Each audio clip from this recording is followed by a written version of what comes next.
क्या आप जानते हैं कि वतन अजीज पाकिस्तान में किस किस सियासी लीडर को कितने बेरहम तरीके से मौत के घाट उतारा गया और कौन से सियासतदान थे जो मौत के मुंह से निकल आए? पाकिस्तान में कितने वज़ीर आज़म, सदर और अहम सियासी शख्सियात को कत्ल कर दिया गया और कौन खुद पर होने वाले कातिलाना हमलों में बाल बाल बचे? वो कौन से पाकिस्तानी वज़ीर आज़म थे जो शहीद हुए तो उन्होंने फटी बनियान और फटी जुराबें पहनी हुई थी? पंजाब के वो कौन से वजीर आला थे जिसे कुल्हाड़ी के वार के साथ साथ गोली से भून डाला गया? तो दोस्तों, आज की वीडियो में हम कायदे आज़म और लियाकत अली खान से लेकर इमरान खान तक हमारी 75 साल पॉलिटिकल हिस्ट्री का सारा रिकॉर्ड जानने वाले हैं। आप देख रहे हैं इलेक्शन बॉक्स और मैं हूं सादिया जफर। आप मुझे इंस्टाग्राम पर फॉलो कर सकते हैं जिसका लिंक डिस्क्रिप्शन में दिया गया है। So let's begin. 26 जुलाई 1943 के मौसम गर्मा की तपती दोपहर में एक शख्स कायदे आज़म के मालाबार हिल बंबई में वाक़े बंगले में दाखिल हुआ। कायद को देखते ही वो उन पर तेज धार चाकू से हमला आवर हुआ। इस हमले में कायदे आज़म की गर्दन, चेहरे और हाथ पर जख्म आए, जबकि उनकी शर्ट और कोट खून आलूद हो चुकी थी। उस शख्स को मौके पर दबोच कर पुलिस के हवाले कर दिया गया। बताया जाता है कि कायदे आज़म पर हमले की नापाक जसारत करने वाला ये गुंडा हिंदू महासबा या किसी और कट्टर हिंदू संगठन का मेंबर नहीं, बल्कि अल्लामा इनायतुल्लाह मशरकी की खाकसार पार्टी का जांबाज रफीक साबिर था। कायदे आज़म हॉस्पिटल पहुंचे और उनकी मरहम पट्टी होने लगी। अगले रोज कायद ने अखबारी नुमाइंदों से बात करते हुए कहा, अगरचे ये एक सोचा समझा मंसूबा था, लेकिन अल्लाह के फजलो करम से मुझे कोई शदीद जख्म नहीं आए। मैं इस वक्त कुछ ज्यादा कहना नहीं चाहता हूँ, लेकिन मुसलमानों से पुरअमन रहने की अपील करता हूँ।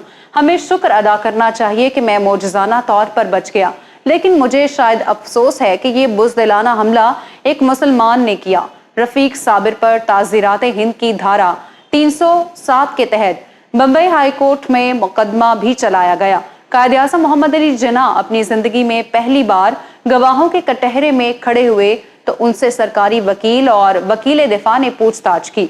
हमलावर का जुर्म साबित हुआ और उसे 5 साल कैद बामशक्कत की सजा सुनाई गई। पाकिस्तान को बने अभी 4 साल बीते थे और नौज़ायदा मुमलिकत पाकिस्तान अपनी बका की जंग लड़ रही थी। ये साल था 1951 का और अक्टूबर की 16 तारीख और मंगलवार था।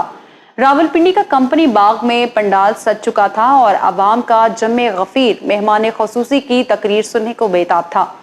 थोड़े इंतजार के बाद चीफ गेस्ट तकरीर करने माइक पर आते हैं और इज्तिमा से मुखातिब होते हैं बरादराने मिल्लत।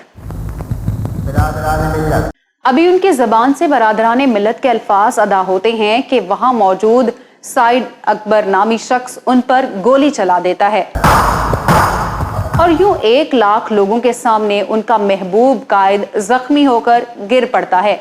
उन्हें बहते लहू के साथ हॉस्पिटल लाया जाता है। थोड़ी देर बाद डॉक्टर्स बताते हैं कि पेशेंट जख्मों की ताब ना लाते हुए दम तोड़ चुके हैं। दोस्तों, ये थी पाकिस्तान के पहले वजीर आज़म लियाकत अली खान के हाई प्रोफाइल कत्ल की कहानी।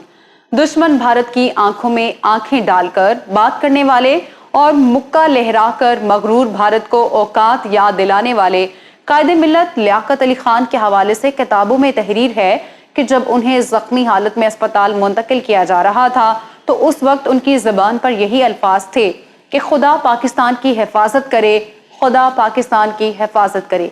और जब शहीद मिल्लत की लाश को पोस्टमार्टम के लिए लाया गया तो दुनिया ये देखकर हैरान रह गई कि पाकिस्तान के पहले वजीर आज़म ने अचकन के नीचे ना सिर्फ फटी हुई बनियान पहन रखी थी, बल्कि उनकी जुराबों में भी बड़े बड़े सुराख थे।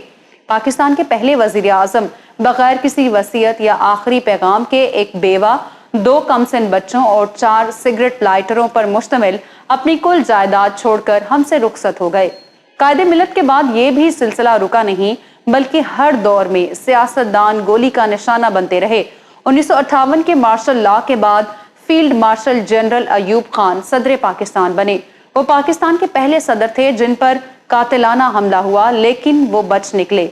20 दिसंबर 1972 के रोज जब भुट्टो हुकूमत अपना 1 साल मुकम्मल होने का जश्न मना रही थी तो वहीं ऑपोजिशन यौम स्या ख्वाजा साद रफीक के वालिद ख्वाजा मोहम्मद रफीक हिज़्ब इख्तिलाफ के जुलूस से वापस लौट रहे थे कि पीपल्स गार्ड ने उन्हें पहचान कर डंडे बरसाना शुरू कर दिए। जब वो गिरकर शदीद जख्मी हो गए तो आलम बट नामी पीपल्स पार्टी के एक जियाले ने उन पर गोलियों की बौछार करते हुए ان کا سینہ چھلنی کر دیا۔ خواجہ رفیق زخموں کی تاب نہ لاتے ہوئے جاں بحق ہو گئے۔ دوستوں، میں نے آپ کو ایک ویڈیو میں بتایا تھا کہ خواجہ رفیق کے جنازے میں شریک لوگ ایک سر کے بدلے 3 سر، بھٹو، رامے اور کھر کے نعرے لگاتے رہے۔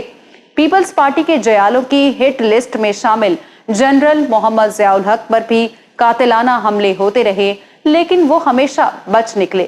بالآخر 17 اگست 1988 کے روز وہ طیارہ حادثے میں اپنے ساتھیوں سمیت جاں بحق ہو گئے۔ 90 کی دہائی میں پورے پاکستان اور خاص کر صوبہ پنجاب میں مذہبی جماعت سپاہ صحابہ کا بڑا زور تھا۔ سپاہ صحابہ سے ہی تعلق رکھنے والے ریاض بصرہ، اکرم لاہوری اور ملک اسحاق نے اپنی جماعت سے الگ ہو کر لشکر جھنگوی تنظیم کی بنیاد رکھی۔ اس دور کے چیف منسٹر میاں شہباز شریف نے اس کلاشنکوف بردار تنظیم کے خلاف آپریشن اور تیز کر دیا۔ لشکر جھنگوی کے بانی ریاض بصرہ کے حوالے سے بتایا جاتا ہے کہ اس نے نواز شریف کو بم سے اڑانے کی دھمکی بھی دی۔ اس کے چند روز بعد جب پرائم منسٹر نواز شریف لاہور سے رائے گنج جا رہے تھے تو راستے میں ایک پل کے نیچے بم نصب تھا۔ ابھی نواز شریف کا قافلہ گزرے چند سیکنڈ ہی ہوئے تھے کہ خوفناک دھماکے سے سارا علاقہ لرز اٹھا، جبکہ نواز شریف محفوظ رہے۔ پاکستان کے سب سے بڑے صوبے پنجاب کے وزیر اعلیٰ رہنے والے نامور سیاستدان غلام حیدر وائیں 29 ستمبر 1993 کے روز انتخابی مہم کے سلسلے میں گھر سے روانہ ہوئے۔ راستے میں مسلح افراد نے ان کی گاڑی پر حملہ کر دیا۔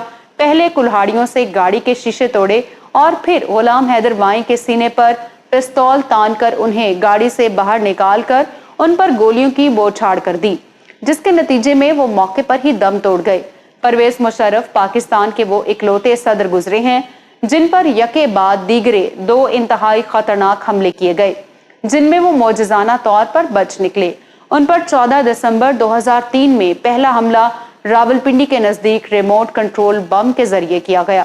اس واقعے کے ٹھیک 10 دنوں بعد صدر مشرف پر 25 دسمبر کو دوسرا حملہ کیا گیا، لیکن ان کی جان محفوظ رہی۔ 30 جولائی 2004 کو وزیر اعظم پاکستان شوکت عزیز ضلع اٹک میں الیکشن کیمپین کے لیے آئے۔ وہ خطاب کرنے کے بعد جلسہ گاہ سے باہر آ رہے تھے کہ ان کی گاڑی کے قریب ایک زوردار دھماکہ ہوا جس میں 6 لوگ جاں بحق ہوئے، تاہم شوکت عزیز بچ نکلے۔ 2006 میں بلوچستان میں حالات کشیدہ تھے اور سوئی گیس کی پائپ لائنیں دھماکوں سے اڑا دی جاتی تھی۔ کئی بلوچ رہنما بندوق اٹھا کر پہاڑوں پر جا چکے تھے۔ ایسے میں ایک روز پرویز مشرف نے ٹی وی پر آ کر دھمکی دی کہ میں وہاں سے ہٹ کروں گا کہ تمہیں پتہ بھی نہیں چلے گا۔ اور پھر 26 اگست 2006 کو یہ خبر سامنے آئی کہ ایک زوردار دھماکے کے نتیجے میں سابق وزیر اعلیٰ بلوچستان نواب اکبر بگٹی جاں بحق ہو چکے ہیں۔ سابق وزیر اعظم بے نظیر بھٹو 8 برسوں کی جلا وطنی کے بعد پاکستان واپس پہنچی تو 18 اکتوبر 2007 کو ان کے ٹرک سے کچھ فاصلے پر زوردار دھماکہ ہوا۔ سانحہ کارساز میں 250 افراد لقمہ اجل بنے، تاہم محترمہ اس انتہائی خطرناک حملے میں محفوظ رہیں۔